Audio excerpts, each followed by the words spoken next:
Hey guys, what's going on? All right, so this is a game I just recently played. I didn't get a chance to record it at the time, but it did open up with a Ruy Lopez. My opponent pushed his A pawn in response, which is one of the things we expected, and I prefer this escape route. My opponent continued to attack, and I continued to move. So this is an opening that I've played a few times. This is one of the first times in a while that I've gotten to play this from the white side of the board. So my opponent played this Morphe defense. At this point in time, I can always push my a3 pawn, or my a pawn, either a3 or a4 even, and to give my bishop an escape square if I need to. I don't have to do it right away.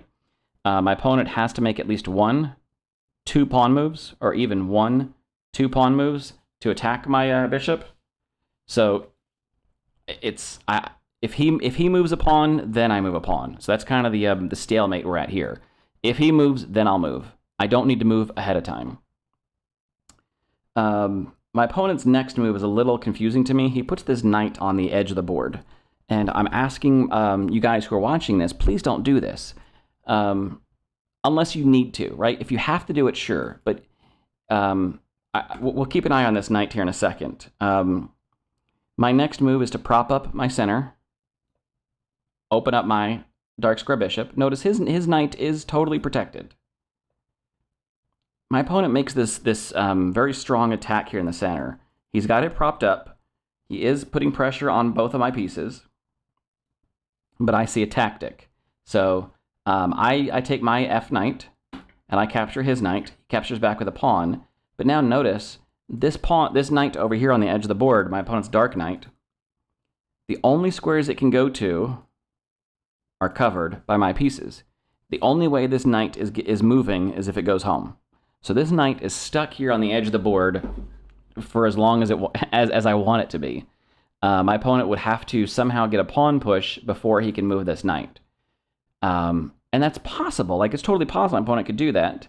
I'm going to go ahead and just castle. Notice one of the nice things about the Ruy Lopez or the Italian even, we get castled really early, and so now look how safe we are. So we have a really strong position going right now.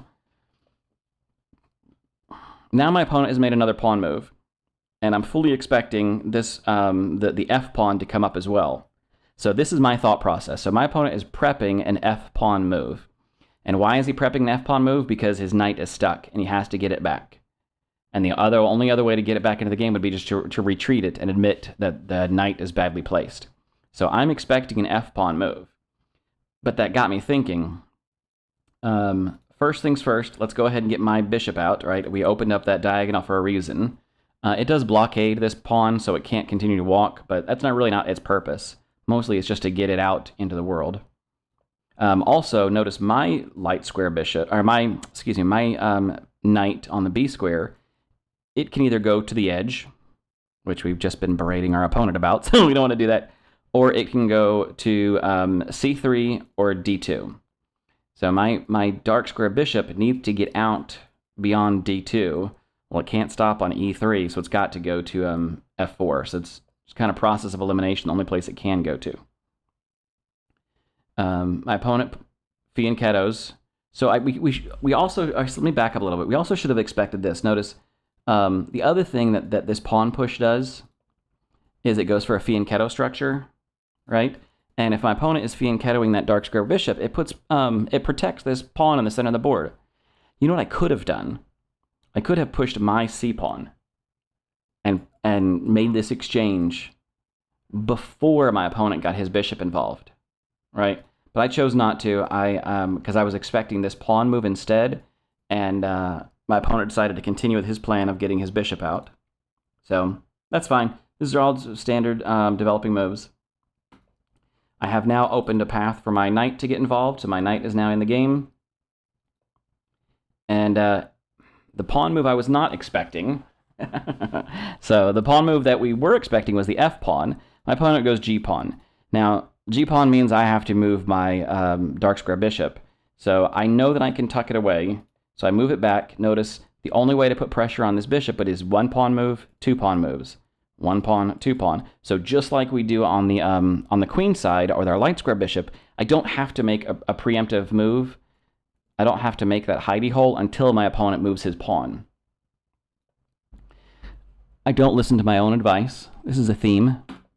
So I make a preemptive move. I don't need to do this, right? We just said why we don't need to do this.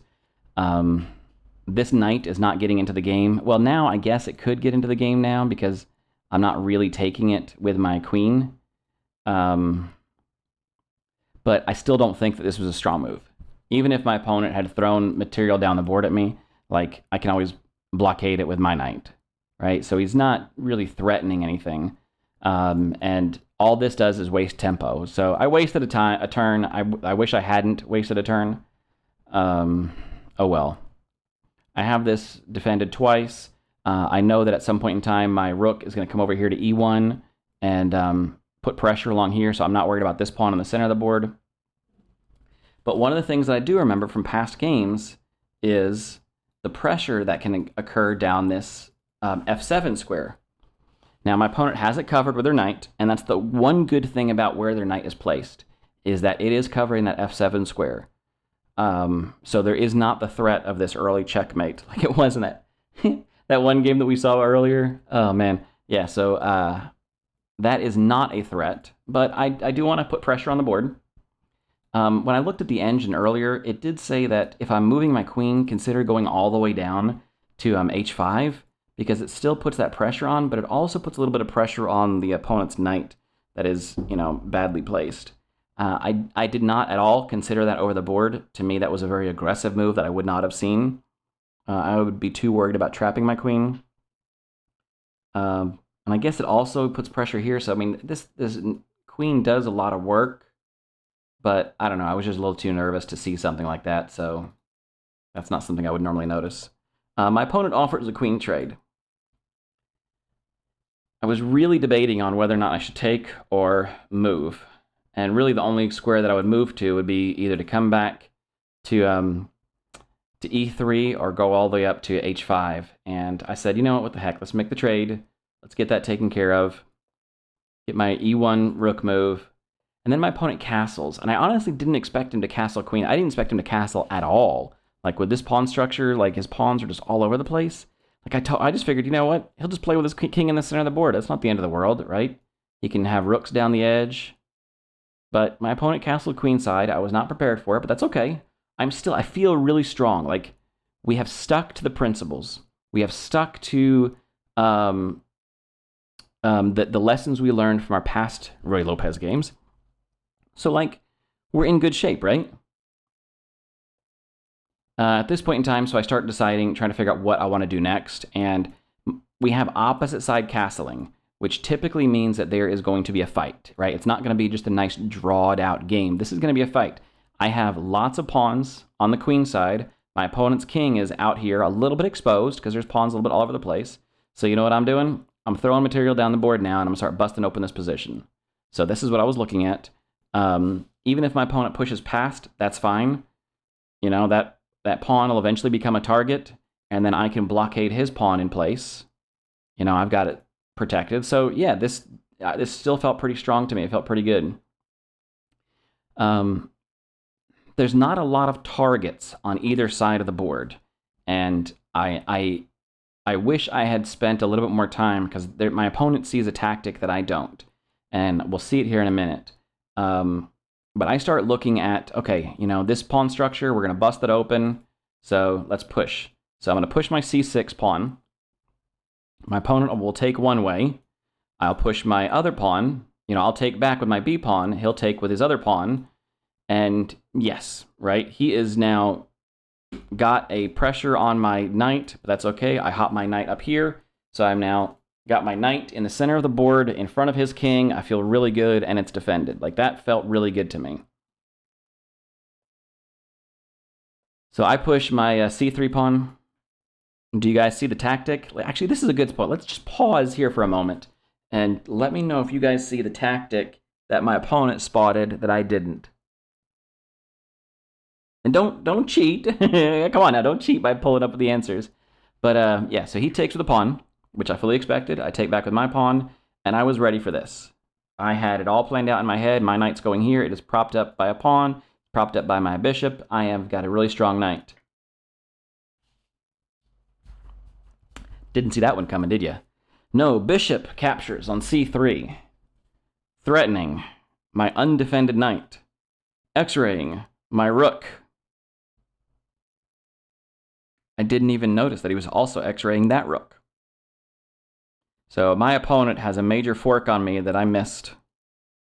All I had to do was slide this rook over under my, slide the rook over to d1 underneath the knight, and I defend the knight as well as get my rook out of the way. Eventually, this rook will probably pop up, one square, two squares, and then, get it out of the pin. But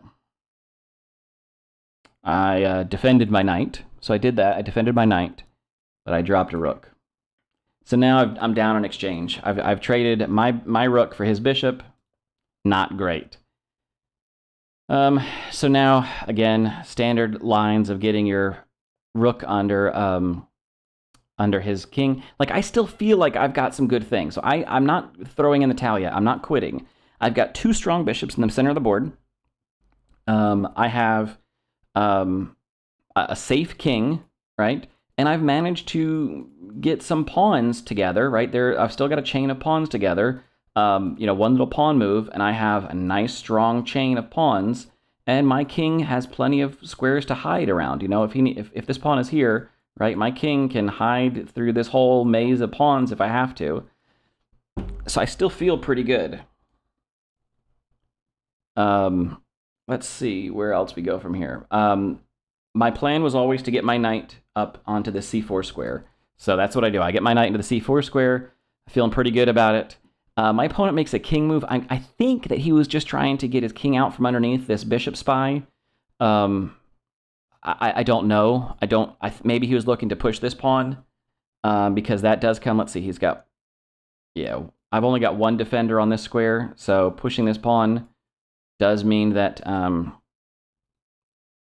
see, if he pushes a pawn, he can take back with pressure on my knight again, and I have to move my knight. So, I guess that's what he was looking at, and he can't do that if that pawn is sitting there. Either way, I took advantage of the fact that this is now a target for me. So I have a very strong target, and the only debate really is, do we take with the bishop and put pressure on this pawn, or do we take with the knight and put pressure on that rook? And honestly, if I were doing it again, I'd probably go this route. Except for I didn't want to give up my bishop just yet. In case my opponent decided that he was ready to sacrifice the exchange, I take a pawn, he takes a bishop, I take a rook. So I don't imagine he would want to make that sacrifice, but just in case he did, I would like to keep my bishops. Notice, though, that this attack, if that had been my bishop, this pawn is not going anywhere. It can't go anywhere, so it is immediately a target. And there's nothing he can do to defend it, because even if he pushes a pawn to try to defend it, I take the pawn, and this rook is blockaded by its own bishop. So if I were to do this again, I would probably take with the bishop. I decided to take with the knight and put pressure on the rook. My opponent defends. He's now got two attackers on this knight. But aha, what do we see? Did you guys see this too? Yeah, buddy, we're getting our material back, and we're getting back into... No, we're not, because I missed it. I have this really strong bishop. I've been talking about my really strong bishop. Didn't use my really strong bishop. Tell you what I did, though. I have this knight, right? Look at all the squares the knight can go to. Now, what if the knight were to take that pawn? Well, all right. It actually goes down material, because my opponent's got this bad knight in the corner, and they can just take back. Okay, so we're not going to take that pawn. But I could take a bishop, right? That bishop, which is not really a good bishop, is it? That bishop is kind of a bad bishop. It's stuck behind its own pieces. The only way to get out would be to get out here, and so I can trade my really... If I retreated my knight right back to where it came from, ignoring the fact that I completely missed capturing this rook. I completely missed taking the material. Ignoring that fact, if I put my knight here back on c4, which is a strong, propped-up knight, right in front of my opponent's king, that's a strong knight. So what's the best thing you should do with a strong knight? Apparently it's traded away for someone's bad bishop. So I gave up my strong knight for my opponent's bad bishop. Yeah, that was not a good move. Notice I still have an opportunity to grab a rook. But no, I'd rather prop up my pawns. So, hey, I've got a really strong pawn chain over here on the king side. My opponent keeps both of his rooks. So I'm mad at myself. At this moment in time is where I noticed that I missed the rook. I was really mad. But now here we go. I still have, like, I'm not done yet. I still have this really strong bishop pair. I have a really safe king. Like, I should be okay. My opponent's knight still cannot get into the game unless it goes back to its original square. This knight has done nothing all game. So if we eliminate this knight from the picture, I have a rook and 2 bishops to my opponent's 2 rooks. So I have 2 bishops. I have the bishop pair for one of my opponent's rooks. Like, I'm up, right? This is a dead knight. I'm up. So putting pressure on this pawn, I want to get rid of this pawn before my opponent can prop it up and have a pair of passed pawns. A pair of passed pawns. My opponent's attacking my bishop, so what's the best way to protect your bishop? Snatch a pawn, protect your bishop. Or you could do what I did and hide the pawn out of the way, because, hide the bishop out of the way, because, this would have been a fantastic target to take. You just said you wanted to take it, but no. Let's move our bishop out of the way because of reasons. Now, I did notice, I noticed that I had this, right? So if I could take this pawn with check, my opponent's king kind of has to drive away. I don't really have any discoveries, but I could kind of put my bishop back here, protected by my pawn, and, help keep my opponent's king in, corralled a little, right? Corralled onto the side of the board. And do a little bit to trap my opponent's, the range of his rooks. So that's what I was looking at, but I could have just taken the pawn. It comes with check, and it defends my bishop. Oh well. My opponent pushes his pawn, but at this point it's too late for those pawns. I grab a pawn. My opponent does come up with a really nice tactic here. This is something I did not. I probably still, even if we played this game again, I would miss this. Notice that pawn is defended, so I can't really take it. Well, I can take it, and I do. I take it once. He takes back. So we've just swapped pawns. No big deal. I cannot take back because that pawn is pinned. This is what I start getting concerned about. Notice these 3 squares now create a back row issue for my king. My king has back rank issues. Now I do have this square covered. Okay, so I do have some coverage, and I'm not in any real danger yet. But I would be in danger there. So if this rook were to double up, now I'm in real trouble.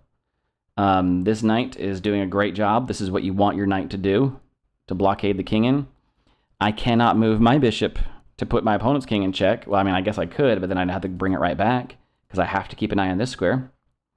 So I start walking my king out. Is this the best move? I don't know. I felt it was necessary because I was concerned about back rank issues at this point in time. And again, I can't take because then I just flat out drop more material. So yes, this is a trade, but I don't want trades. I'm down in material, right? I am down in material. So I don't want trades.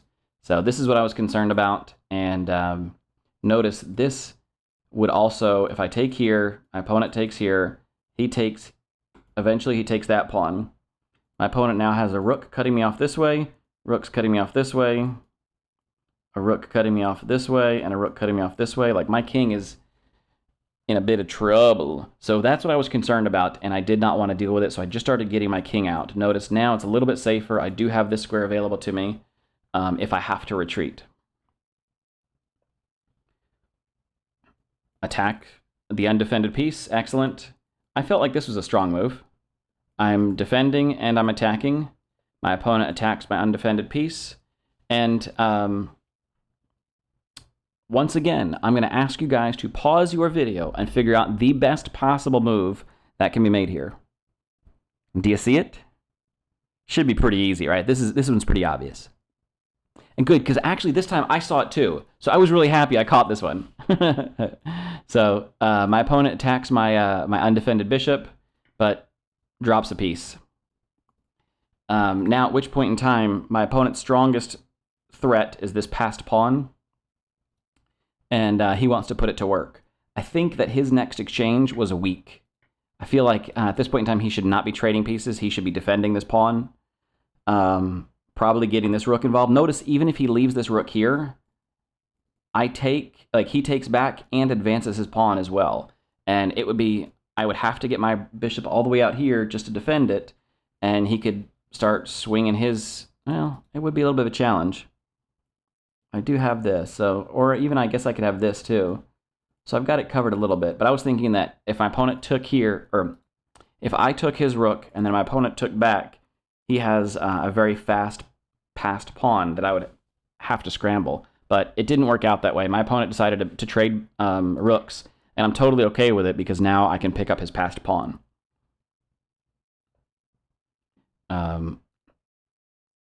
So notice we do have a threat here that I have to take care of. I move it with tempo on his passed pawn and his other pawns here, because now I've got 3 passed pawns. But I want you to take note of the time. This is what happens. So I have 37 seconds. He has 28 seconds. So we are now. I am well on my way to winning this game. It's not over yet. And what have I said about time management? When I play these fast games are not great educational tools for me personally, because I'm at the point now where I'm having to make snap decisions, and I'm not getting the time to think and choose. I just have to snap a decision. So let's just keep that in mind going forward. So my opponent moves his, notice I can't take because his king is in the way, which is fine. He is eyeing up my pawn. So I made a mistake. So I should have taken this pawn here. That's what I should have done. I made a mistake. He didn't see it. That's fine. We both made mistakes. So these are mistakes for both of us. I get my pawn. I am making sure that I have this covered. Now my opponent also has it covered, so that's very smart of him. This is a perfect move for this knight. I have 3 pawns. We're getting them down the board, baby. All I gotta do is eliminate this guy. Even if he starts pushing it up, I've got it covered, so I'm real happy here. My opponent goes for this check, which is unnecessary. This check does nothing, except gets my king in better position. Now we are way low on time. I've got a... Yep, so I start pushing my pawn, knowing that if he captures, that's fine. I can always capture back. If he doesn't capture, my pawn's faster. I did not at all expect him to capture with his knight, because now he drops his knight. So I have a pair of bishops, and he's about to drop another pawn. So this game is over, right? I have won this game. He's got 3 seconds. I've got 18 seconds. I barricade his pawn. Now, he does have connected passed pawns. So I just start running my pawn down the board. He's down to 4/10 of a second. I have 8 seconds. And I have a little bit of calculation to do here. When my opponent pushes this A3 pawn, do I take? And then my opponent gets 1 step closer to queening. See, I take with check. He takes. I queen. Yeah. See, I should have just gone ahead and taken it. But I was concerned. I was really, really honestly concerned that my opponent. Look how dangerous this is, and I just did not have the time to calculate that out and say, okay, if he takes, or if I take the pawn, he has to take back. Then it's my move. I queen. He moves. I still have time to get down here before he queens, and then I can take. So that's a lot that's going through my mind at that moment in time, and I just don't have enough time. I try to blockade. I throw a pawn, a bishop up here to try to drive him away from these pawns. But I just ran out of time. Oops. Sorry. Let me delete. Hang on. Delete all this. This is... Oops. That's what happened. Delete. This is not what happened in game. Because right here, I ran out of time. So at this moment in time, I ran out of time. I never actually made this bishop move. I was struggling to decide which one to make. I never actually made it in time, and I just ran out of time. And if we look, all I had to do was, I could have looking back on it, literally could have completely ignored it. My opponent takes. Notice he's really close. I still have time to get down here. He puts a queen. I can take it. And now he's dead to rights. However, like, I still have to actually checkmate him, right? Like, the game's not over. He can push here. I take with check. You know,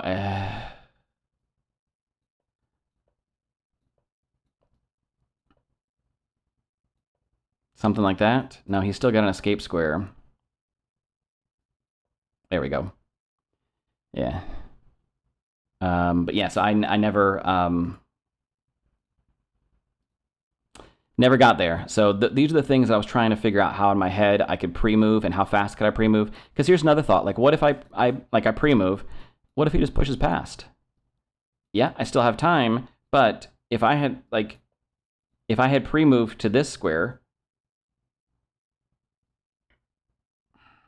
then I lose the game. So pre-moving would have saved me some time, but the only pre-moves I really could have made would have been to pre-move this and then pre-move this. And my brain just is not fast enough to make those decisions in just a couple of seconds when my opponent has connected passed pawns that are almost queening as well. So this was a fun game. It was an interesting game. It highlights some of the interesting things that can come up from Ruy Lopez games. Even though these are standard, like the same moves that everybody makes all the time, like this game went a direction that no other game has gone before, and that's how it always happens. So enjoy your games, have fun, try to find some cool things, and I'll catch you in the next one, guys. Later.